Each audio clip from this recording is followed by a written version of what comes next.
नमस्कार दोस्तों, उम्मीद करता हूँ सब लोग बहुत अच्छे होंगे। आप सबका हार्दिक स्वागत है आज के सेशन के अंदर। आपने जब मॉक सॉल्व करते समय आखिर के 4 मिनट जब बचते हैं, चाहे क्लर्क एग्जाम हो, चाहे पीओ का एग्जाम हो, तो वहां पर आपको एक चीज समझ में आ जाती है कि ये जो पर्टिकुलर पजल होता है, पजल का अगर मैं उस कंडीशन को लेके स्टार्ट किया होता, तो शायद मेरा पजल जो है जल्दी बन जाता। हमेशा आपने देखा होगा कि पजल सॉल्व करते समय 2 से 3 पॉसिबिलिटी आती है।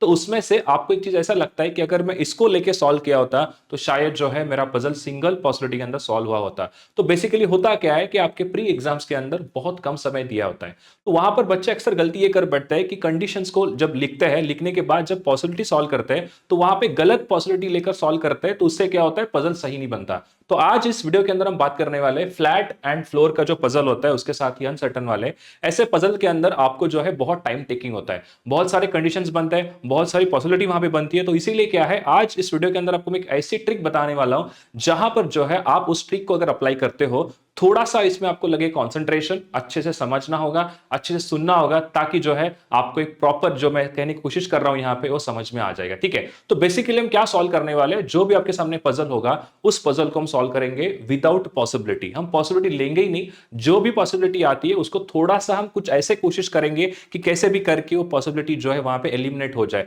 तो ये जो एलिमिनेशन का प्रोसेस है, इसी को हम कहेंगे मिनिमम कंडीशंस, मिनिमम पॉसिबिलिटी। अगर आप लगाते हो मिनिमम पॉसिबिलिटी, तो डेफिनेटली जो है आपका पजल सिंगल पॉसिबिलिटी के अंदर सॉल्व हो जाएगा। So let's get started. आपके लिए मैं सबसे पहले फ्लैट फ्लोर के ऊपर 3 पजल लेकर आया हूं जो काफी अच्छे लेवल के हैं। उसके साथ ही अनसर्टन पजल के 2 क्वेश्चंस होंगे वहां पे, मतलब 2 कंप्लीट पजल होंगे। उसको वन बाय वन करके सॉल्व करते हैं। सबसे पहले आपके सामने फर्स्ट पजल ये रहा। आप पहले तो सॉल्व कर सकते हो पॉज करके, अगर आपको सॉल्व करना है तो। नहीं तो आप डायरेक्टली यहां पे ध्यान दो, पॉज करके भी सॉल्व कर सकते हो, इट्स योर विश। तो फर्स्ट क्वेश्चन जो है आपके सामने है, सबसे पहले यहाँ पे क्या दिया देखो। ये कह रहा है देयर आर 8 पर्संस, जो यहाँ पे 8 लोगों के नाम दिए हैं और 4 फ्लोर वाले बिल्डिंग पे रहते हैं, such that lower most floor को जो है उन्होंने नंबर 1 कहा है and so on up to 4th floor. ठीक है, आगे दिया है कि यहाँ पे हर एक फ्लोर के ऊपर एक फ्लैट एक्स है एंड फ्लैट वाई है।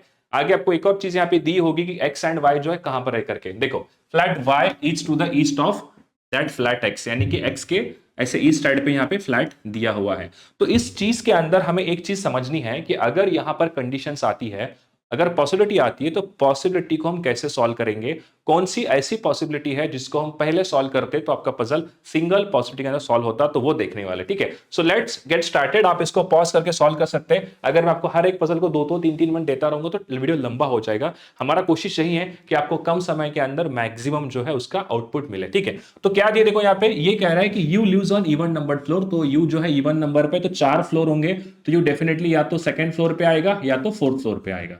आगे दिया है Q and T live on the same floor but neither of them adjacent to the floor on which R lives. ठीक है, क्यू एंड टी का जो है वो क्या है, सेम फ्लोर है।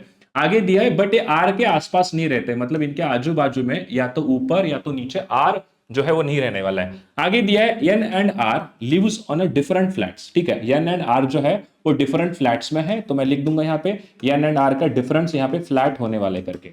आगे दिया है Q and S lives in a same flat in which U lives. ठीक है, मतलब Q, S एंड U इन तीनों का क्या है, फ्लैट जो है वो सेम रहने वाला है, तो मैंने यहां पे लिख दिया सेम फ्लैट बोल के। या तो अगर आपको दिखने में लिखने में दिक्कत होती है तो सिंपल आप ऐसे लिख सकते हो, सेम FT, यस FD बोल दो, यानी कि सेम फ्लैट हो जाएगा। डिफरेंट फ्लैट मतलब DFT, ये नोटेशन आप फॉलो कर सकते हो। ठीक है, आगे दिया है there is only one floor between the floor on which T and N lives. ठीक है, T एंड N के बीच में एक फ्लोर है। आगे दिया यहाँ पे U lives immediate above the on floor which O lives. ठीक है, ये बोल रहा है यू जो है वो ओ के जस्ट ऊपर है, तो मैं यहाँ पे लिख दूंगा। बट कंफर्म हमें नहीं पता कि इमीडिएट आने वाला है, ये तो पता है बट इस वाले फ्लैट में है या उस वाले फ्लैट में, क्योंकि इधर भी एक फ्लैट होता है, हमें एग्जैक्टली नहीं पता है, तो सिर्फ मैं लिख दूंगा यहाँ पे ऐसे इमीडिएट ऊपर है करके। आगे दिया है, आगे आपको ये बोल रहा है हु लिव्स, मतलब वो की बात कर रहा है west of the floor on which R lives.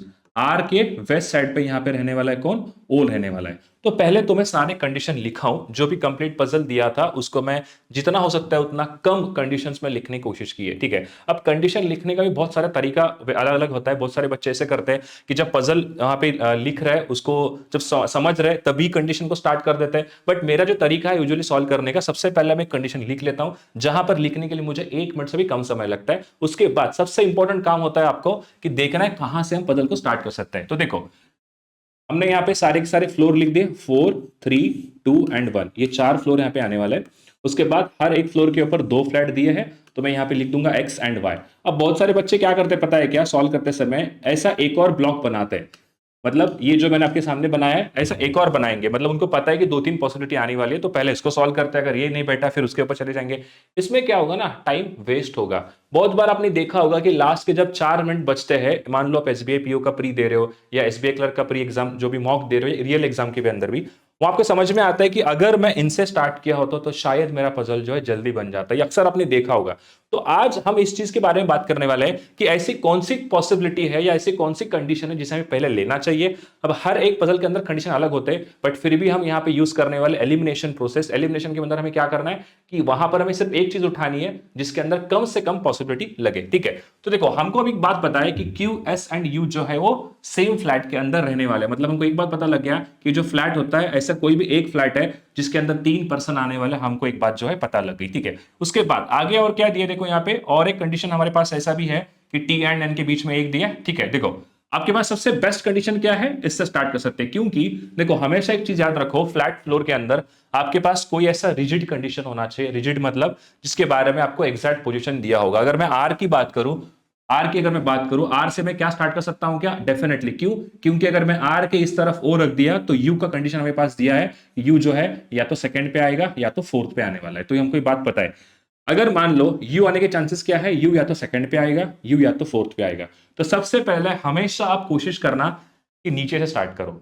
हमेशा यही चीज आपको याद रखनी है, अगर आपके पास फ्लोर का अरेंजमेंट हो चाहे फ्लैट का अरेंजमेंट हो, तो कोशिश हमेशा एक करो कि आप जो भी है 99% केस में आप हमेशा नीचे से ही स्टार्ट करो पजल को। और एक और चीज आपको याद रखनी है कि मैक्सिमम प्लेसेस जहां फिल होते हैं उस वाले कंडीशन को पहले हम उठाएंगे, ठीक है। देखो अभी क्या दिया है, अगर मैं यू को इस वाले फ्लोर पे लेकर आना है तो मुझे आर को कंप्लीटली यहीं रखना होगा, आर के इस तरफ लेफ्ट में ओ आ जाएगा, आर के ऐसे लेफ्ट साइड पे ओ आ जाएगा, क्लियर है पॉइंट। अगर आर इस तरफ आया, ओ का प्लेस हमें पता लग चुका है कि ओ जो है इसी वाले फ्लोर के अंदर आने वाला है, तो एक बात पता लग गई कि एस ओ का जो है वो फ्लैट नंबर हमारा एक्स होने वाला है, क्लियर है पॉइंट। क्या ये बात सबको समझ में आ रही है। एक और पॉइंट ध्यान से सुनना मेरी बात, यहां पर एक चीज बोला है एन एंड आर जो है डिफरेंट फ्लैट के अंदर आने वाले हैं। अगर N and R different flat में आते हैं, हमको पता है आर जो है कंफर्म वाई फ्लैट के अंदर आने वाला है, तो इसका मतलब कंफर्म हो गया एन जो है अगेन कौन से वाले फ्लैट के अंदर आने वाला है, एन जो है हमें रखना पड़ेगा कौन सा फ्लैट के अंदर, एक्स फ्लैट के अंदर। तो ये जो पॉइंट है ये काफी इंपॉर्टेंट होते हैं, इसी से जो है आपका पजल आगे बढ़ने वाला है, ठीक है। अब थोड़ा सा इमेजिनेशन करते हैं, एग्जाम्पल ले लो, मैं अभी कलर चेंज कर देता हूं यहाँ पे, ठीक है। देखो ध्यान देना सब लोग, अगर मैं आर को यहां रखता हूं तो आर के इस तरफ ओ आ जाएगा, क्लियर है पॉइंट। ध्यान से समझना मेरी बात, मैं क्या समझा रहा हूं। अगर मैं आर को इस तरफ रखता हूं तो आर के इधर साइड पे ओ आ जाएगा, यू आने के चांसेस ये है, क्लियर है पॉइंट। उसके बाद एक और इंपॉर्टेंट चीज के आपके सामने ये दिया है, आर के आसपास क्यू एंड टी नहीं आने वाला है। अब आपको ये पता है क्यू एंड टी एक ही फ्लोर पे आने वाले हैं, थोड़ा सा लॉजिक यूज करो। अगर मैं आर को यहां रख के क्वेश्चन स्टार्ट करता हूं तो यू यहां पर कहीं आने वाला है और क्यू एंड टी के ये दो ऑप्शन आने वाले हैं, या तो मैं क्यू एंड टी को यहां ले सकता हूं या तो मैं क्यू एंड टी को यहां पे ले सकता हूं। इसका मतलब क्या हो गया, अगेन क्यू एंड टी को हमारे पास दो क्या आने वाले, दो पॉसिबिलिटी आने वाले। तो क्या हमें इस कंडीशन को उठाना, यहां पे प्रायोरिटी देना चाहिए, इसको हम नहीं उठाएंगे, क्यों, क्योंकि यहां पर क्यू एंड टी को लेकर दो कंडीशन आ रहे हैं, ठीक है। अगर थोड़ा और इमेजिनेशन, अगर हम थोड़ा सा और ये करते हैं कि अगर सपोज मैं यू को यहां ना रखे हुए, अगर मैं फोर्थ फ्लोर पे यू है करके सोचता हूं, यू यहां पर आएगा, ओ एंड आर के लिए ये वाली कंडीशन फिक्स हो जाएगी, क्लियर है पॉइंट। अगर ओ एंड आर यहां पर आएगा तो हमको एक बात कंफर्म हो गया कि मैं ऊपर की तरफ तो क्यू एंड टी को रख नहीं पाऊंगा, आर अगर यहां पे आता है तो सेकंड फ्लोर के ऊपर भी क्यू एंड टी नहीं आ सकता। इसका मतलब ये चीज कंफर्म हो गई कि डेफिनेटली क्यू एंड टी इसी वाले कंडीशन के अंदर आने वाली है। तो यहां पर मैंने क्या सोचा कि अगर मैं आर को यहां रख देता हूं, ओ इस तरफ आएगा, यू के लिए ये दो कंडीशन आने वाले, यू या तो इधर आएगा, यू या तो इधर आएगा। क्या इतनी बात सबको समझ में आई, एक बार हाँ या ना बोलो सब लोग, यहां तक सबको समझ में आया। अगर आपको सेशन अच्छा लग रहा है तो कमेंट जरूर करना, बताना कि आपको कैसे क्लास लग रहा है करके, क्लियर है, ठीक है। अब हमें एक बात ये समझ में आई कि सर ओ एंड आर अगर यहां पर है, आर जो है क्यू एंड टी के आसपास नहीं आएगा, क्यू एंड टी इधर भी नहीं आता है, क्यू एंड टी यहां पर भी नहीं आएगा, तो कंफर्म हो गया क्यू एंड टी रखने के लिए सिर्फ और सिर्फ मेरे पास यही एक पॉसिबिलिटी है। क्या ये बात सबको समझ में आई, एक बार हाँ या ना बोलो सब लोग, इतनी चीज सबको समझ में आई। बहुत बढ़िया, ठीक है। अगर मैं Q एंड T को यहां रखता हूं, T को एक छोड़ के मुझे यहां रखना है, तो एक एग्जांपल मुझे बताओ, अगर मैं Q एंड T को यहां रखता हूं तो एक छोड़ के T आने का पॉसिबिलिटी है क्या? T को एक छोड़ के मुझे यहां रखना है, ये तो पॉसिबल ही नहीं है, क्योंकि बीच में एक फ्लोर का गैप है, तो T को एक छोड़ के मैं यहां रख नहीं पाऊंगा, इसीलिए क्या हो गया, इसको भी लेना हमारा क्या हो गया, ये चीज गलत हो गई। तो मैंने क्या किया, मैंने कंडीशन को मिनिमाइज किया। हमको एक बात कंफर्म हो गया कि सर मैं अगर यू को यहां पे रखता हूं तो मेरा क्यू एंड टी की वजह से आर नहीं बैठ पाएगा, इसीलिए क्या है, आखिरी ऑप्शन हमारे पास बचा, सो हम इसी के साथ जाएंगे। आर के लेफ्ट तरफ में ओ लेकर आया, उसके बाद अभी हमको एक बात कंफर्म पता है, मैं क्यू एंड टी को यहां नहीं ले सकता, क्लियर है पॉइंट। अगर मैं क्यू एंड टी को यहां रखता हूं तो Q और T इन दोनों में से किसी एक जगह पे आने वाला है। हमको एक और बात पता है, T को एक छोड़ के मुझे यहां रखना है, तो नीचे की तरफ पॉसिबिलिटी नहीं है, तो हमको Q एंड T रखना यहां भी गलत हो जाएगा। तो लास्ट और आखिरी हमारे पास ऑप्शन बचता है, Q एंड T को अब यहां रख दो, इनमें से किसी एक जगह पे Q एंड T आएगा, ठीक है। आपको ये चीज बोला है कि N and R different flat के अंदर आने वाले हैं। अगर R यहां पर है, अगर Q एंड T यहां पर आ जाता है, तो N कंफर्म कहां पर आएगा, N इसी जगह पे आएगा। क्यों? क्योंकि R एंड N का दोनों का डिफरेंट फ्लैट दिया है। क्या इतनी बात सबको समझ में आई, हाँ या ना बोलो सब लोग? हाँ जी सर, हमें समझ में आया कि हमको एक बात पता लग गया कि अभी क्या है, यहाँ पे कंफर्म एन आने वाला है, अब मुझे रखना है क्यू एंड टी को ये जगह पे। अब देखो, ओ के जस्ट ऊपर हमको यू रखना था, ओ के जस्ट ऊपर यू जो है यहाँ पर आ चुका है, सेकंड और फोर्थ में से किसी एक जगह पे सेकंड फ्लोर पे आ चुका है। क्या इतनी बात सबको समझ में आई? एक बार हाँ या ना बोलो सब लोग, राइट। अब देखो, आपको पता है क्यू एस एंड यू ये जो है एक ही फ्लोर के अंदर आने वाले हैं, एक ही फ्लैट के अंदर आने वाले हैं। अगर यू यहां पर आ चुका है तो क्यू एंड एस इसी में से किसी एक जगह पे आने वाला है। एक बार हाँ या ना बोलो सब लोग, क्या इतनी बात सबको समझ में आ रही है कि क्यू एंड जो है एस इसी जगह पे आने वाले है। अब देखो, अगर क्यू एंड एस के लिए जब कंफर्म हो गया तो एन को एक छोड़ के हमें टी रखना है, तो मैं कंफर्म टी को यहां रख देता हूं, क्लियर है पॉइंट। अगर कंफर्म टी यहां पर आ गया, क्यू के साथ टी आने वाला है, तो क्यू को यहां रख दो। क्या ये बात सबको समझ में आई? एक बार हाँ या ना बोलो। तो क्यू जो है यहां पर आएगा, एस के साथ उसको रखना है सेम फ्लैट के अंदर, तो एस भी आ गया। एक पर्सन मेरे पास बचा है, देखते कौन बचा है, देखो यहाँ पे N O P Q R S T U, N O P, P बच गया, पी को मैंने यहां रख दिया, आपका पजल सॉल्व हो गया। यानी कि यहां से हमने क्या सीखा कि सर थोड़ा सा हम अगर मिनिमम पॉसिबिलिटी वाला रूल लगाते हैं, जिससे हमें क्या समझ में आया कि पहले मैंने क्या कहा था आपको कि हमेशा उस चीज को लेना जिसके अंदर आपके मिनिमम पॉसिबिलिटी आ जाए। बट यहां पर हमने चेक किया, यहां पर दो पॉसिबिलिटी आ रहे थे, इसको मैंने लेना अभी सही नहीं समझा, थोड़ा सा मैंने ऊपर लेकर चला गया, तो वहां समझ में आया कि टी एंड एन को, इसका मतलब क्या हुआ देखो। अब इसमें एक चीज क्या है समझाता हूं, आपने जितने अच्छे तरीके से कंडीशन को समझा है उतने अच्छी तरीके से आपको पजल आना चाहिए। क्या ये बात सबको समझ में आई? एक बार हाँ या ना बोलो। कंडीशन लिखने का तरीका बहुत इंपॉर्टेंट है। अब आपको समझाता हूं, देखो ये तो चलो छोटे छोटे कंडीशंस थे, मैंने यू को यहां रखा, फिर यू के बाद आर यहां पर आ रहा है। अगर मैं आपको एक चीज समझाता हूं दोस्तों, देखो एक चीज मैं यहाँ पे एक पेज ऐड कर देता हूं, आपको एक बहुत ही बेहतरीन तरीका समझाता हूं जो काम आने वाला है आपके मेंस एग्जाम के अंदर। ये चीज बहुत इंपॉर्टेंट होती है मेंस एग्जाम्स को लेकर। देखो एक बात थोड़ा सा ऑब्जर्व करो सब लोग यहाँ पे, ठीक है। देखो यहाँ पर क्या है, आर के इस तरफ हमको ओ रखना है। पहला वाला कंडीशन मैंने ये लिखा था, यू जो सेकंड और फोर्थ फ्लोर पे आने वाला है, ठीक है। मैंने यहाँ पे लिख दिया यू जो है सेकंड और फोर्थ फ्लोर पे आने वाला है, तो हमको पता लग गया इसको हमें रखना है सेकंड एंड फोर्थ फ्लोर पे, ठीक है। एक और चीज क्या समझ में आगे हमको ये पता लग गया कि यू ओ के जस्ट ऊपर हमको यू रखना है। तो अभी हम क्या करेंगे, इसी को मर्ज करके हम यहाँ पे ओ रख देंगे, ओ के जस्ट ऊपर हमको यू रखना है, क्लियर है पॉइंट। एक और बात हमको ये भी पता है कि आर के लेफ्ट साइड पे हमको ओ लेना है, तो हम यहाँ पे कैसे लिखेंगे, इधर ही साइड पे मैंने आर को लिख दिया। क्या ये बात सबको समझ में आई? हाँ या ना बोलो सब लोग, क्लियर है पॉइंट, ठीक है, बहुत बढ़िया सर। अब क्या है, थोड़ा और ऑब्जर्व और करो, देखो क्यू एंड डी एक फ्लोर पे है बट आर के आसपास नहीं है, तो मैं यहीं पे ऐसा लिख देता हूं, ध्यान से सुनना मेरी बात। देखो Q एंड T ऐसे एक साथ आने वाले हैं, बट R इनके आसपास नहीं है, R इनके आसपास नहीं है, तो मैं इधर ही लिख दूंगा ऐसे Q एंड T के आसपास R नहीं है करके, जिससे क्या हुआ, मेरा कंडीशन कितना कम हो रहा है। ये चीज बहुत इंपॉर्टेंट है मेंस के लिए, ठीक है।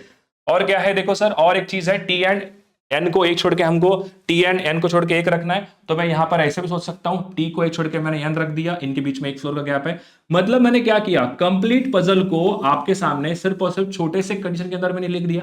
अब जैसे पढ़ते देखो, ओ के जस्ट ऊपर यू रखना है, आर के लेफ्ट साइड पे हमको पता है ओ आने वाला है, उसके बाद यू सेकंड या तो फोर्थ फ्लोर पे आएगा। नेक्स्ट क्यू के आसपास आर नहीं आता है, क्यू के इस तरफ एक ही फ्लोर पे टी आने वाला है, टी के आसपास आर नहीं है, टी एंड एन के बीच में सिर्फ एक पर्सन आने वाला, एक फ्लोर आने वाला है। तो इससे क्या हो गया, इससे हमको समझ में आया कि सर कैसे भी करके हम कंडीशन को अगर मिनिमाइज करते हैं तो ये भी बहुत इंपॉर्टेंट तरीका है पजल को समझने का, ठीक है। तो आंसर क्या था, T Q P S N U O R, check करते हैं, T Q P S T Q P S N U O R, मतलब हमारा क्वेश्चन बिल्कुल सही हो चुका है। अब हम बढ़ते हैं सेकेंड पजल की तरफ। इसको सॉल्व करने के लिए आपके पास अभी पहले समझो, देखो आपके पास 1 मिनट का समय है, पहले पजल को देखो ये क्या है करके, ठीक है। 1 मिनट का समय, पहले थोड़ा सा ध्यान से समझो क्या दिया है इसके अंदर, उसके बाद मैं इसको सॉल्व करके दिखाऊंगा। अगर आपको सॉल्व करना है तो you can pause the video and आप सॉल्व भी कर सकते हैं। तो ये आपके सामने सेकेंड क्वेश्चन है, ठीक है, सेकेंड पजल है। जल्दी से बनाओ, जल्दी से बनाओ।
चलिए स्टार्ट करते हैं। अभी क्या दिया देखो, यहाँ पे आपके सामने कहा है कि 8 पर्सन दिया है, आई होप आपने सॉल्व किया होगा।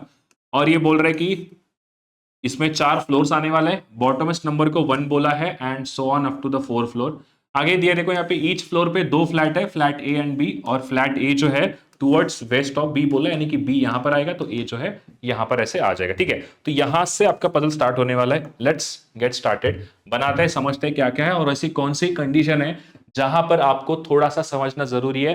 क्या हम विजुअलाइजेशन करके वो कंडीशन को मिनिमाइज कर सकते हैं, क्या हम वो पॉसिबिलिटी को मिनिमाइज कर सकते हैं, वो चीज हम यहाँ पे देखने वाले हैं, ठीक है। देखो R is not living in even number floor, अगर आर इवन पे नहीं है तो R confirm first and third पे आ सकता है, यही 2 पॉसिबिलिटी होंगी, ठीक है। उसके बाद दिया है P and W living in same named flat, P and W के लिए सेम फ्लैट होना चाहिए, यहाँ पे दिया है पी एंड डब्ल्यू का जो है सेम फ्लैट होने वाला है, तो मैं यहाँ पे लिख दूंगा सेम फ्लैट करके, ठीक है। यहाँ पे मैं इसको लिख दूंगा पी एंड डब्ल्यू का जो है सेम फ्लैट होने वाला है, ठीक है, मैं लिख दिया ऐसे। आगे दिया है यहाँ पे T is not living immediate below V, T जो है वो इमीडिएट बिलो वी नहीं है, तो वी के जस्ट नीचे हमको टी नहीं लेना, ये चीज पॉसिबल नहीं है।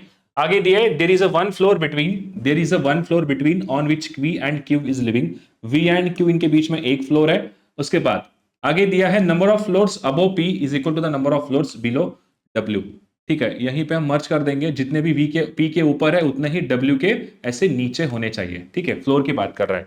आगे दिया है P is living in the flat which is immediate below the flat, देखो P is living which is immediate below, P क्या है immediate below है किसके, the person living who is living to the west of T। इसका मतलब क्या है, देखो अगर आपको ऐसा कंफ्यूजिंग स्टेटमेंट आता है तो सिंपली कुछ नहीं करो, रिवर्स में पढ़ो। रिवर्स मतलब कहां से, देखो यहां दिया है, ये क्या बोला है, who is living to the west of T, जो भी टी के वेस्ट साइड पे रहने वाला है, जो भी टी के वेस्ट साइड पे रहने वाला है, क्या बोला है, पी जो है पी का जो फ्लैट होने वाला है वो इमीडिएट बिलो वाला फ्लैट है किसके, the person who is living, मतलब पी के इमीडिएट लेफ्ट पे उसके जस्ट नीचे वाला फ्लैट पे कौन रहने वाला है, पी रहने वाला है। तो इन दोनों का फ्लैट सेम होने वाला है, ये चीज सब लोग याद रखो, ठीक है। क्योंकि अभी क्लियरली बोला है पी का जो फ्लैट रहने वाला है वो क्या है, इमीडिएट बिलो फ्लैट बोला है किसके, जो पर्सन टी के इमीडिएट लेफ्ट पे यानी कि वेस्ट साइड पे रखा होगा, ठीक है। आगे दिया है V is living in the flat which is towards the north east of flat in which U lives. देखो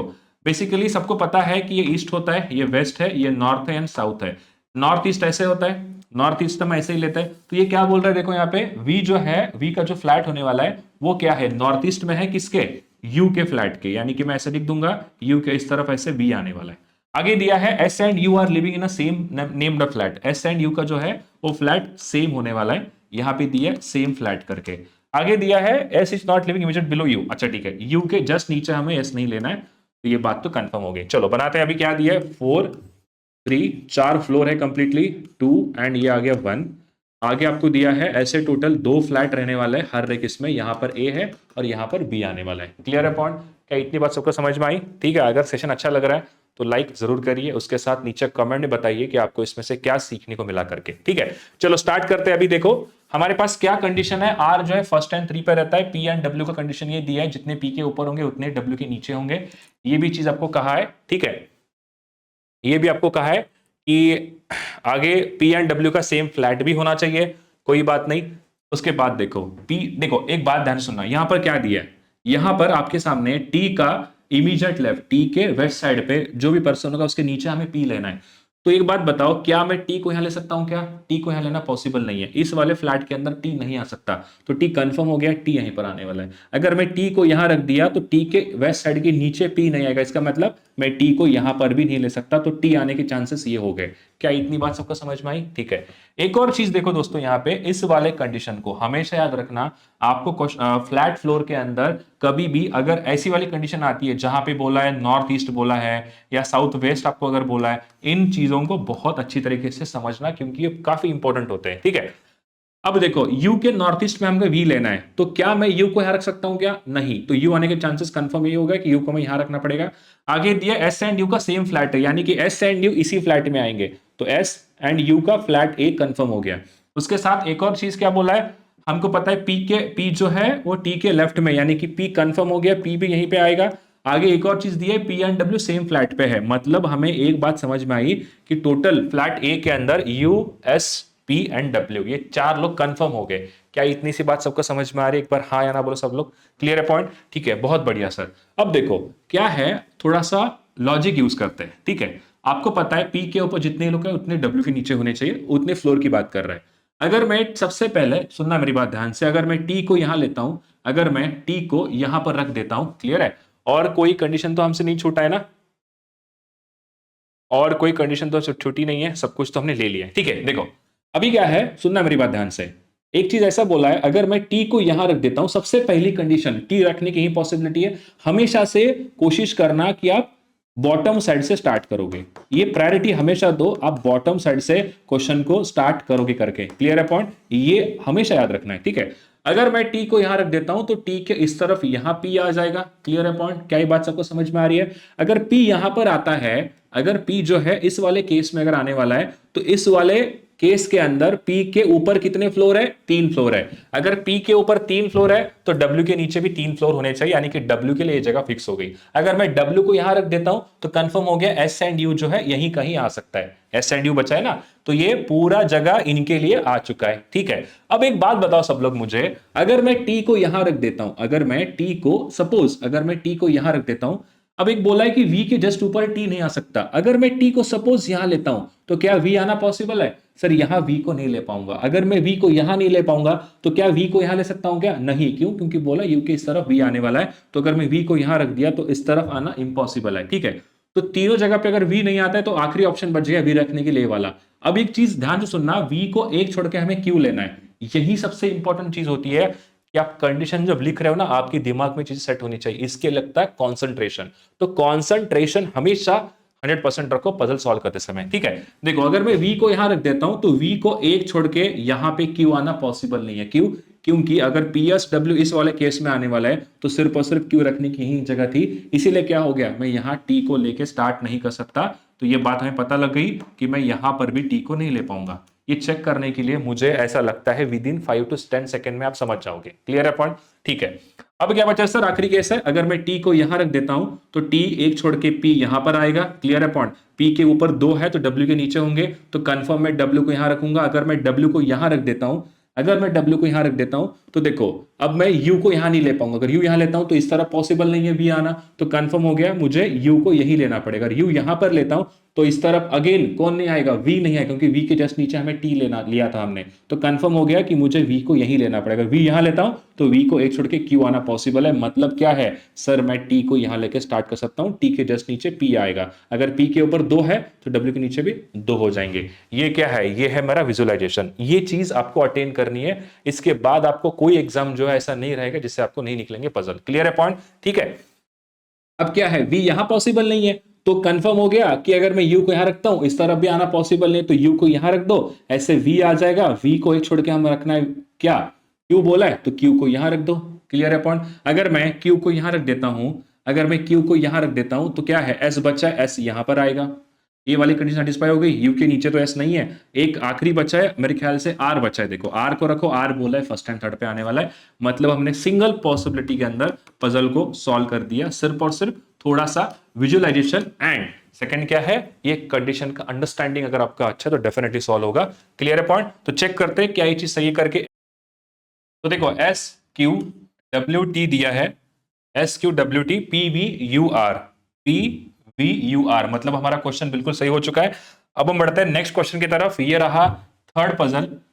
थर्ड पजल आपके सामने है जो कि है फ्लैट फ्लोर के ऊपर ही सेम, एंड हमें इसको सॉल्व करना है विदाउट पॉसिबिलिटी। ये काफी इंपॉर्टेंट हो सकता है आपके लिए, तो ध्यान से सुनना है मेरी बात और अच्छे से समझना है इसको, ठीक है। ये कह रहा है टोटल 8 पीपल है, ठीक है, और आगे दिया है आपके सामने कि लोअर वर्स्ट नंबर फ्लोर को एज अ 1 दिया है, एंड आपको कहा है कि flat on the left side building are named as X and to the right side building named as Y, मतलब एक्स एंड वाई का ये फ्लैट का कॉम्बिनेशन आने वाला है, ठीक है।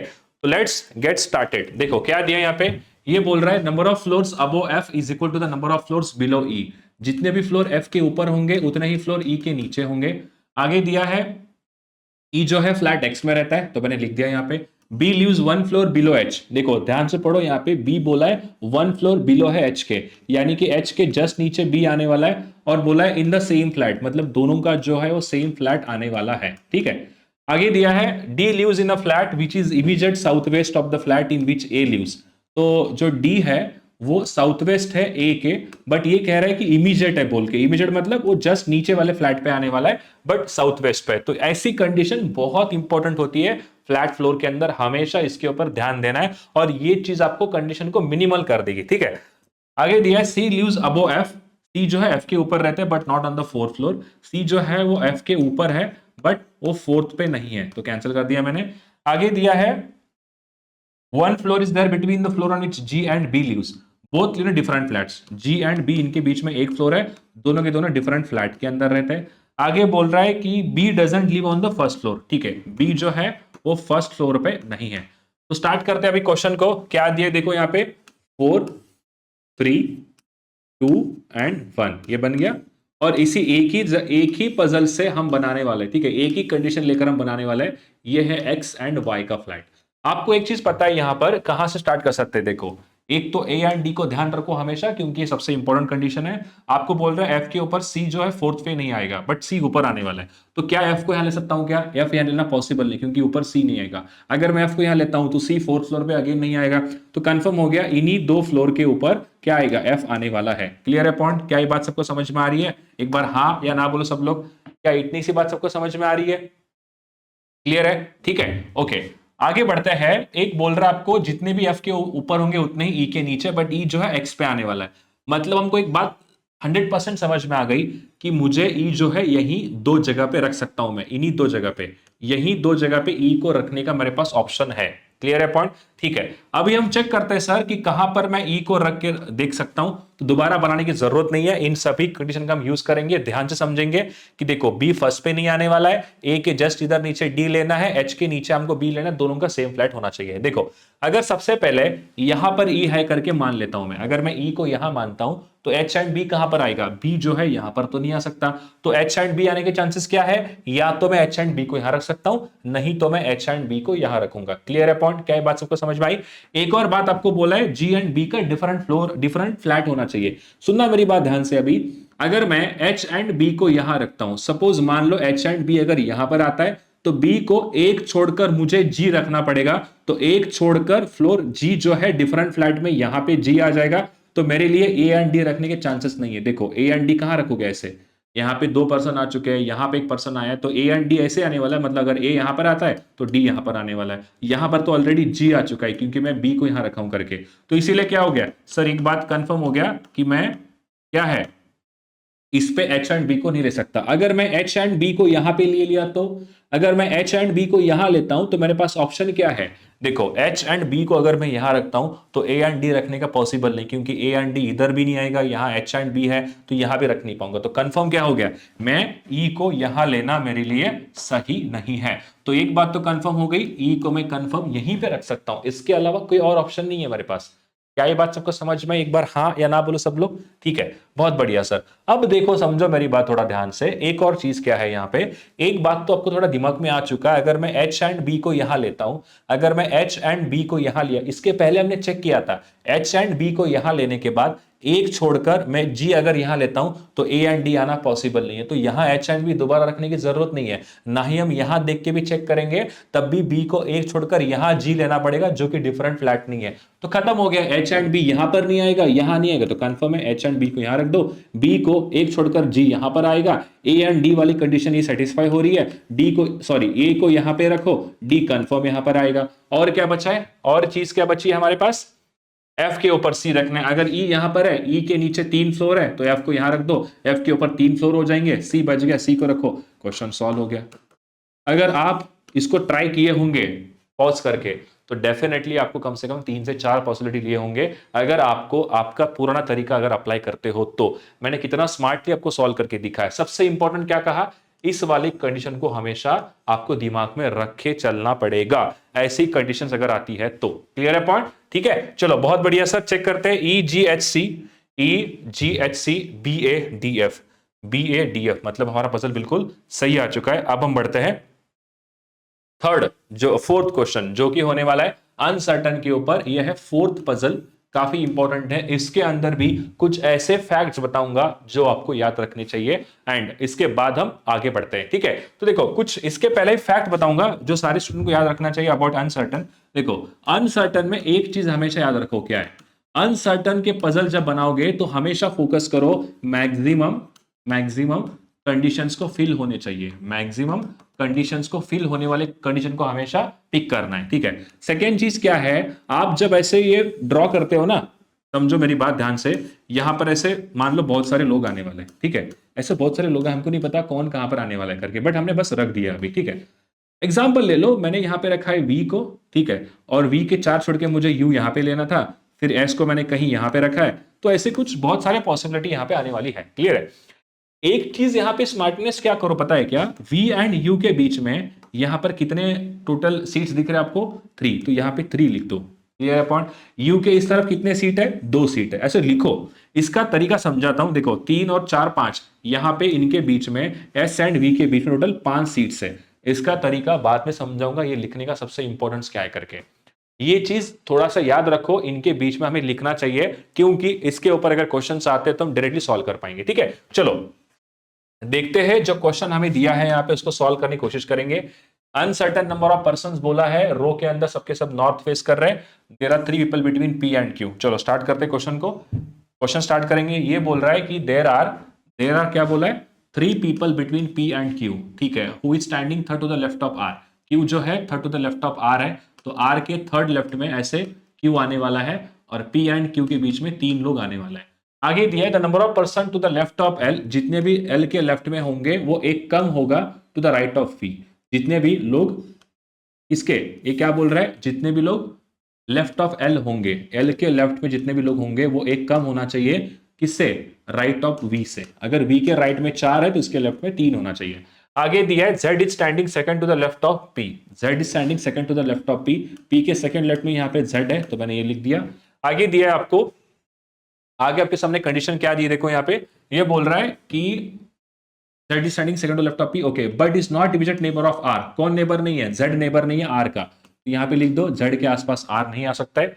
उसके बाद आगे कंडीशन में ये दिया है कि the number of person standing between Q and R is same as the number of, is same as between R and V। जितने भी लोग Q एंड R के बीच में, देखो Q एंड R के बीच में आपको 2 लोग दिख रहे हैं, तो डेफिनेटली क्या होगा, R एंड V के बीच में 2 लोग होंगे, तो यहाँ पे लिख दो R एंड V के बीच में 2 लोग आने वाले हैं।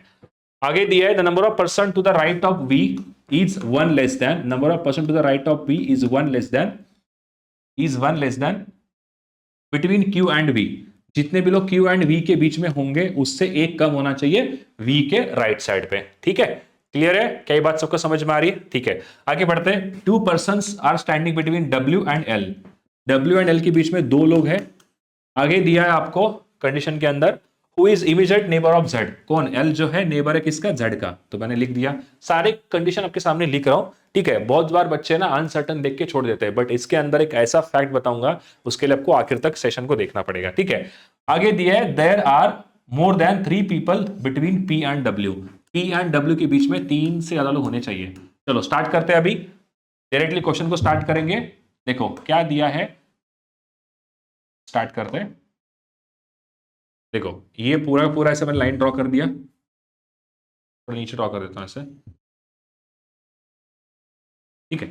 अब देखो क्या दिया है, अब पूरे क्वेश्चन के अंदर हमें स्टार्ट कहां से कर सकते हैं, क्यू एंड आर सबसे बेस्ट है क्योंकि यहां पे मैक्सिमम पर्सन फिल होने वाले। क्लियर है? क्या ये बात सबको समझ में आ रही है? एक बार हाँ या ना बोलो सब लोग, क्या ये बात सबको क्लियर हो रही है? ठीक है। तो देखो आपको एक चीज पता है कि there are 3 people between P and Q who is standing to the left of R बोला है, तो आर के लेफ्ट में ऐसे क्यू आने वाला है। तो कहीं पर भी आप एक बार ऐसे आर को लिख दो। आर अगर ऊपर देखेंगे सबके नॉर्थ देख रहे हैं, तो एक दो छोड़ के मैंने यहाँ पे क्यू को लिख दिया। इनके बीच में 2 पर्सन है, ऐसे 2 पर्सन अभी फिलहाल लिखो, ठीक है। आगे बोला है अगर क्यू एंड आर के बीच में 2 है तो आर एंड वी के बीच में 2 होने चाहिए। तो यहां पर इस तरफ तो पॉसिबल नहीं है, तो एक दो छोड़ के मैंने यहाँ पे वी को लिख दिया। इनके बीच में अगेन 2 लोग हैं। अब कंडीशन ये दिया है यहाँ पे, क्यू एंड वी के बीच में कितने लोग हैं, क्यू एंड वी के बीच में टोटल ये 2 और ये 2, एक एक 4, ये 2 और ये 2 4 हो गए, और एक 5। क्यू एंड वी के बीच में 5 लोग दिख रहे हैं, तो वी के राइट में कितने होंगे, वी के राइट में 4 होंगे। तो 1 2 3 और 4, ये 4 पर्सन हो गए, और ये हो गया एंड पॉइंट। क्लियर है? ये हो गया एंड पॉइंट। ये अभी समझाता हूं कैसा ही करके, ठीक है। अब बोला है पी एंड क्यू के बीच में 3 पर्सन को रखना है। ध्यान सुनना मेरी बात, अगर मैं इस तरफ लेता हूं तो 1 2 3 छोड़ के यहां पे पी आएगा। तो हमेशा मैंने क्या कहा है, कोशिश करो कि आप अनसर्टन के अंदर मैक्सिमम पर्सन फिल कर दो। तो मैं इस तरफ लेता हूं, 1 2 3 छोड़ के मैंने यहां पी को रख दिया। इनके बीच में 3 लोग हैं। पी के लेफ्ट साइड पे एक छोड़ के हमें जेड रखना है, तो एक छोड़कर मैंने जेड को यहां रख दिया। इनके बीच में 1 पर्सन है अभी, ठीक है। आगे बोला है पी एंड डब्ल्यू के बीच में 3 पर्सन होने चाहिए, 3 से ज्यादा होना चाहिए, और डब्ल्यू एंड एल के बीच में 2 लोग हैं, एल के आसपास जेड आता है। अब देखो अगर मैं एल के आसपास जेड, अगर सपोज मान लो मैंने एल को यहां रख देता हूं, और इस तरफ अगर मैं डब्ल्यू लेता हूं, तो 1 2 छोड़ के डब्ल्यू यहां पर आएगा। बट पी एंड डब्ल्यू के बीच में ये कंडीशन सेटिस्फाई नहीं करेगी, इसलिए क्या है, मुझे इस तरफ लेना होगा। डब्ल्यू को मैं कहां लूंगा, डब्ल्यू को मैं इस तरफ लेता हूं, तो एल के इस तरफ 1 ये 2 हो गया, तो डब्ल्यू यहां पर आएगा। अगेन पी एंड डब्ल्यू के बीच में 3 पर्सन आ रहे हैं, हमको 3 से मैक्सिमम चाहिए, तो यहां पर एल लेना मेरा गलत हो गया। तो यहां से एल को हटाओ अभी। अगर मैं एल को यहां से हटा देता हूं, तो एल जो है कंफर्म यहां पर आएगा। एल को 1 2 छोड़कर इस तरफ डब्ल्यू ले लो, क्योंकि इधर साइड पे डब्ल्यू पी पे आएगा। आप देखो पी एंड डब्ल्यू के बीच में 3 से ज्यादा लोग हैं, यहां पर टोटल 2 पर्सन है, ठीक है। आगे बोला है कंडीशन के अंदर जितने भी लोग एल के लेफ्ट साइड पे है वो एक कम होना चाहिए वी के राइट से। वी के राइट में 4 है, तो एल के लेफ्ट में 3 होना चाहिए। तो एल के लेफ्ट हमको 3 पर्सन दिख रहे हैं, 1 2 3, मतलब हमारा क्वेश्चन बिल्कुल सही हो चुका है। क्लियर है? क्या ये बात सबको समझ में आ रही है? ठीक है। अब समझाता हूं कि मैंने ये नंबरिंग आपको देने के लिए क्यों बोला। अब देखो अगर मैं क्वेश्चन में ये पूछता है कि how many person are there, total कितने लोग हैं। अब एग्जाम्पल ले लो, आपने पूरे क्वेश्चन के अंदर, मतलब जब पजल सॉल्व कर रहे हो या आपके मेन एग्जाम के अंदर आप क्वेश्चंस को सॉल्व कर रहे हो, आपको पता लग गया अनसर्टन वाला आया है, तो बच्चे क्या करते हैं, मोस्टली अनसर्टन को लास्ट में सॉल्व करते हैं। तो अगर आप अनसर्टन लास्ट में सॉल्व करोगे, एक तो इतना बड़ा पजल, बड़ा बड़ा नहीं है, कंडीशंस ज्यादा है, बट सॉल्व कर लोगे आप, ठीक है। तो क्या होता है पता है क्या, सॉल्व करने के लिए समय हो गया। अगर आपके पास आखिर का 1 मिनट बचा है, आपको लगेगा मैंने पजल तो बना लिया, बट आगे के 5 क्वेश्चन में कैसे सॉल्व करूं, क्योंकि मेरे पास सिर्फ और सिर्फ 1 मिनट का समय है। उस समय अगर आपके सामने क्वेश्चन आता है टोटल कितने पर्सन है बताओ मुझे करके, तब आप 1 2 3 4 5 6 7 8 9 10 ऐसे गिनते बैठोगे। अगर 21 लोगों का है तो कम से कम 15 सेकंड लगेंगे इनको गिनने में। उसमें भी अगर मिस्टेक हो गया तो डेफिनेटली आपका क्वेश्चन गलत हो जाएगा। अगेन आप दोबारा गिनोगे। तो यहां पर एक स्मार्टनेस का यूज करेंगे अपन, सीधा देखो 2 और 1 3 4, 2 और 1 3 हो गया, 3 और 3 6, 6 और 4 10 और 4 14, 14 तो वैकेंट है। उसके बाद ये 4 हो गया 18 और ये 3 हो गया 21, टोटल पर्सन बन गया सर 21। कितना फास्ट है, विद इन 5 सेकेंड। 3 और 3 6, 2 4 10, 4 18, 18 के बाद ये हो गया टोटल 14 टोटल हो गए। देखो 3 और 3 6, 6 और 4 10, 10 और 4 14 हो गया। उसके बाद यहां पे 4 लोग हैं 18 और ये 3 लोग हैं 21, खत्म, कहानी खत्म। यानी कि टोटल 21 पर्सन है आपके पास। क्या ये बात सबको समझ में आई? अगर क्वेश्चन ऐसे आते, देखो यहां पे क्या पूछा है, the number of person sitting between, ये क्वेश्चन लिया है मैंने आपके लिए, बिटवीन पी एंड, पहला क्या दिया आपको, देखो यहाँ पे पहला बोला है, पहला ऑप्शन क्यू एंड डब्ल्यू बोल रहा है, जितने भी लोग पी एंड क्यू के बीच में होंगे उतने ही लोग कहाँ होने चाहिए, उतने ही लोग डब्ल्यू एंड जेड के बीच में होने चाहिए। तो चेक करेंगे अभी अपन ये सही है क्या करके। देखो पी एंड क्यू के बीच में कितने लोग हैं, 3 लोग हैं। तो उसके बाद जेड एंड डब्ल्यू के बीच में भी 3 लोग दिख रहे हैं, मतलब पहला ही ऑप्शन हमारा सही हो गया। ठीक है, सेकंड ऑप्शन क्या है, how many people sit between R and Z. अब गिनो आर एंड जेड के बीच में कितने लोग हैं बताओ, क्या करोगे आप क्या करोगे, सर आर यहां पर है, जेड यहां पर है, गिनते बैठो 1 2 3 4। एग्जाम के प्रेशर के अंदर आप जब नॉर्मल पीडीएफ सॉल्व करते हो, कहीं पर भी आपके सामने पीडीएफ मिलता है आपके कोचिंग्स में कहीं पर भी, तो वहां से लेके जब सॉल्व करोगे ना, आपके सामने टाइमर नहीं होता है, टाइमर अगर आएगा तो डेफिनेटली आप गलती कर बैठोगे। तो क्या करोगे तब, पी एंड क्या बोले आर एंड जेड के बीच में 1 2, उससे अच्छा स्मार्टेस्ट तरीका 3 और 2 5, ये दोनों को ऐड करो, खत्म हो गया। जेड आपको पूछा क्या यहाँ पे, देखो आपको बोला है आर एंड जेड के बीच कितने लोग हैं, जेड जो है यहां पर है और आर जो है यहां पर है, इनके बीच में ये 3 और 1 4 और 2 5 6 और 7, चेक कर लो 4 और 3 7 हो गया। ये तरीका आपको आना चाहिए। देखो 3 और 1 4 हो गया, 4 और 2 6, सॉरी 4 और 2 6 हो गया, 7 एंड 8 पर्सन है। क्या है 3 और 1, 3 और 1 4 हो गया, 2 5 हो गया, ये 3 आपके सामने पर्सन है, कौन से ये 2 लोग हैं, 6 और 2 8 हो गया, खत्म कहानी। इतना फास्ट मैंने बनाया, ठीक है। तो ये स्मार्टेस्ट तरीका आपको काम आएगा, तो 8% यहाँ पे आने वाले हैं। उसके बाद आगे दिया है, अगर V एंड L इंटरचेंज करते हैं उनके पोजीशन, तो बताओ what is the position of Z with respect to L। आपको यहाँ पे देखो सारे 14 11 12 13 15 आ रहा है, आपको बोल रहा है V एंड L अगर दोनों पोजीशन इंटरचेंज करते हैं, तो देखो V एंड L कहां पर है, सर V एंड L देखो L के जगह पे अभी मैं यहाँ पे रखूंगा V को और V की जगह पे रखूंगा मैं L को, तो इनके बीच में कितने, आपको पूछा है what is the position of, आपको पूछा है what is the position of Z with respect to L, आपको बताना है Z का पोजीशन क्या है विद रिस्पेक्ट टू L, तो यानी कि Z का पता लगाना है। देखो क्या है, आपको बताना है L से कितनी कहां पर आता है, तो देखो 1 और 3 4 और 2 5 और 2 7 हो गया, 8 9 10। ध्यान से सुनना मेरी बात एक और बार, देखो यहां पे एक पर्सन है, 1 और 1 3 4 हो गया, 4 और 2 हो गया 6, 6 और 2 हो गया 8, 8 के बाद 9 10 एंड 11, 11 के लेफ्ट में है, यानी कि ये हो गया सर 12th लेफ्ट। ये स्मार्टनेस मैंने यूज किया, ठीक है। तो हमारा आंसर बन गया 12th लेफ्ट करके, ठीक है। अब ये चीज बताने के लिए बोला, ये आप सॉल्व करके मुझे कमेंट करो नीचे कि सर इसका आंसर क्या आता है करके, 4th वन का, ठीक है, कमेंट करके जरूर बताना। अब है ये आपका आंसर है, आपका आंसर बिल्कुल हमने सही सॉल्व किया था। W को 2 छोड़ के L है, मतलब चेक कर लो एक बार, W को 2 छोड़ के यहाँ पे L लिया है, Z को 1 छोड़ के P है, यानी कि हमारा क्वेश्चन बिल्कुल सही सॉल्व हो चुका है। अब हम बढ़ते हैं आखिरी क्वेश्चन की तरफ, यह रहा आपका 5th क्वेश्चन, अनसर्टन वाला। जल्दी से बना के दिखाओ सब लोग अभी, इसके अंदर आंसर क्या आता है करके, क्लियर है, जल्दी से बनाओ। आप इसको पॉज करके भी सॉल्व कर सकते हो अगर आपको सॉल्व करना है तो, बट वीडियो लंबा हो जाएगा, तो मैं कोशिश ये करता हूं कि आपको मैं सॉल्व करने के लिए समय ना दूंगा, आप डायरेक्टली पॉज करके बना लेंगे, ठीक है। तो क्वेश्चन क्या दिया है, uncertain number of person people are standing in a row, all of them facing towards north direction, ठीक है, सबके सब नॉर्थ दिख रहे हैं। तो चेक करते हैं अभी क्या दिया है यहाँ पे, स्टार्ट करते हैं। The number of person standing between N and O is same as the number of person stand between O and P। जितने भी लोग N एंड O के बीच में होंगे उतने ही लोग O एंड P के बीच में। आगे दिया है M stands immediate right of L, M जो है L के इमीडिएट राइट में, तो मैंने ये बना दिया। आगे दिया है K stands third to the right of J, ये बोल रहा है K stands third to the right of J, J के थर्ड राइट पे, J के थर्ड राइट बोला है, ये जो है थर्ड राइट में है J के, तो ऐसे आएगा यहाँ पे फर्स्ट सेकंड थर्ड, ठीक है। आगे दिया है only one person stand between K and L, K and L के बीच में सिर्फ और सिर्फ एक पर्सन है, तो यहीं पे बना दिया मैंने।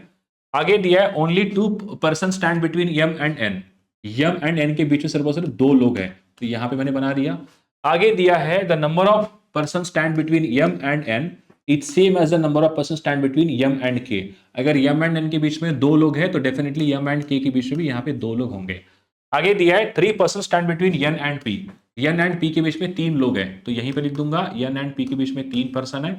आगे दिया है P stands to the extreme right end, अच्छा ठीक है, extreme right end of the row, तो पूरे रो के अंदर P को हमने रखना है सबसे एक्सट्रीम राइट एंड पे, तो यहाँ पे P आने वाला है। तो आपके पास पता है कि क्या कंडीशन है, पी को 3 छोड़ के एन रखना है, तो 1 2 3 छोड़ के आप यहां पे रखोगे एन को। आगे दिया है यम एंड एन के बीच में 2 पर्सन आने वाले। देखो यहां पर कहा है जितने भी लोग एन एंड ओ के बीच में होंगे उतने ओ के एंड पी के बीच में, तो मुझे ओ को यहीं रखना पड़ेगा अभी, क्योंकि इनके बीच में यही एक रास्ता दिख रहा है। तो मैं कहां रखूंगा अभी एन एंड ओ को, तो मैं रख दूंगा एन एंड ओ को। देखो एन तो यहां पर आ रहा है, एन कहां पे आने वाला है, एन जो है यहां पर आने वाला है, क्योंकि 3 छोड़ के हमको रखना है। और एन एंड ओ के बीच में ओ आने वाला है, एन एंड पी के बीच में, तो ओ कंफर्म यहां पर आएगा।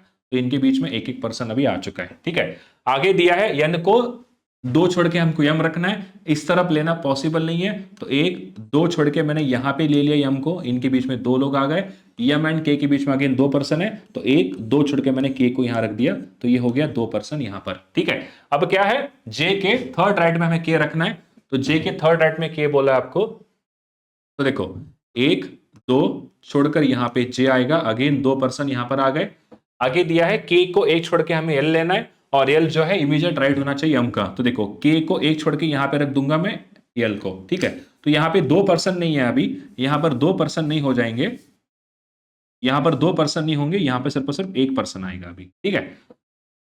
खत्म, सबको सॉल्व कर दिया। आगे देखते हैं अभी, if all the person standing in a row makes a circle, अगर ये सबके सब जो लोग हैं इनको अगर मैं ऐसे रो में निकालकर सर्कल में बनाता हूं, अगर इन सबको मैं ऐसे सर्कल में लिख दूंगा, ठीक है, सर्कल में अगर मैं लिखता हूं तो क्या होगा, देखो यहां पे आगे बोला है while facing the center, सब लोग सेंटर फेस करेंगे, J stand second to the right of P, P के सेकंड राइट में जे आएगा। तो देखो अगर एक कंप्लीट सर्कल है, ठीक है, तो अगर मान लो मैंने पी को यहां पे रखा है अभी करंटली, सर्कल जब बनेगा तो पी के सेकंड राइट में यहां पे जे आना चाहिए, तो पी के सेकंड राइट में अगर जे आना चाहिए तो बीच में 1 का गैप चाहिए, तो यहां पी के उस तरफ राइट में कोई नहीं है, मतलब ये कंडीशन ऐसे सेटिस्फाई होने वाली है, पी के उस तरफ कोई नहीं है, मतलब ये यहां से स्टार्ट होगा। देखो जे को मैंने यहां पे रखा है, तो 1 पर्सन यहां पे बढ़ा दो, तो पी के राइट साइड में 1 छोड़कर यहां पे जे आ चुका है, मतलब हमारा क्वेश्चन जो है ऑलमोस्ट सॉल्व हो गया है। तो ये हमारा कंप्लीट क्वेश्चन का आंसर भी बन गया। चेक करते हैं यहां पे कितने लोग हैं, देखो 1 छोड़ के जे है, 2 छोड़ के के है, 1 छोड़कर एल रखा है, 2 छोड़ के 1 छोड़ के एल, उसके राइट में एम, मतलब क्वेश्चन बिल्कुल सॉल्व हो चुका है। अगर आपको पूछता है टोटल कितने पर्सन है मुझे बताओ, तो कितना आसान है, देखो ये 3 4 और 2 6 और 2 हो गया 8, 8 वैकेंट प्लेसेस है, 9 10 11 12 13 14 15। क्लियर है पॉइंट, चेक करो एक बार, 3 और 3 6 और 2 8 हो गया, उसके बाद 8 और 4 12 और 3 15। तो आप ऐसे भी चेक कर सकते हो, ठीक है, हम यहां भी चेक करके देखेंगे आपको, 2 3 4 5 6 7 8 9 10 11 12 13 14 15, मतलब टोटल 15 पर्सन यहाँ पे इसके अंदर कंप्लीटली दिए गए हैं। तो ये गिनने के लिए टाइम लगता, अगर आप पीडीएफ सॉल्व कर रहे हो तब आप आराम से करो, क्योंकि आपके सामने मैंने बोल दिया कि जल्दी से बताओ इसके अंदर टोटल कितने पर्सन है करके, मतलब कितने सीट्स है मुझे बताओ, तो आप कैसे गिनोगे, आप गिन लोगे कि आपके सामने कोई प्रेशर नहीं है, बट एग्जाम के अंदर जैसे प्रेशर आएगा तो वहां पर आप गलती कर बैठोगे। तो ये कंप्लीट 5 पजल मैंने बहुत अच्छे तरीके से सबको एक्सप्लेन करने की कोशिश की है, जितना मैंने बेस्ट हो सकता है उतना मैंने आपको बेस्ट समझाया है। इन सारे अप्रोच को अगर आपको सीखना है तो आने वाले समय में अगर आपको ऐसे वीडियोस और चाहिए तो नीचे कमेंट बॉक्स भर दो, सब लोग बता दो वहां पे कौन सा पर्टिकुलर सेक्शन है जहां पर आप गलती कर रहे हो, वहां उसी टॉपिक के ऊपर हम वीडियो बनाएंगे, ताकि आने वाले जो आपकी प्रीमियम एग्जाम्स है, एसबीआई क्लर्क है, एसबीआई पीओ है, वहां पर आपको इसका बहुत ज्यादा हेल्प हो जाएगा। तो आप मुझे नीचे कमेंट करके बताइए क्लास कैसा लगा, एंड चैनल को सब्सक्राइब जरूर कीजिए, क्योंकि हम इस साल के अंदर बहुत कुछ अच्छे से प्लान किए आपके लिए, ठीक है। Thank you so much and keep learning, best of luck, thank you.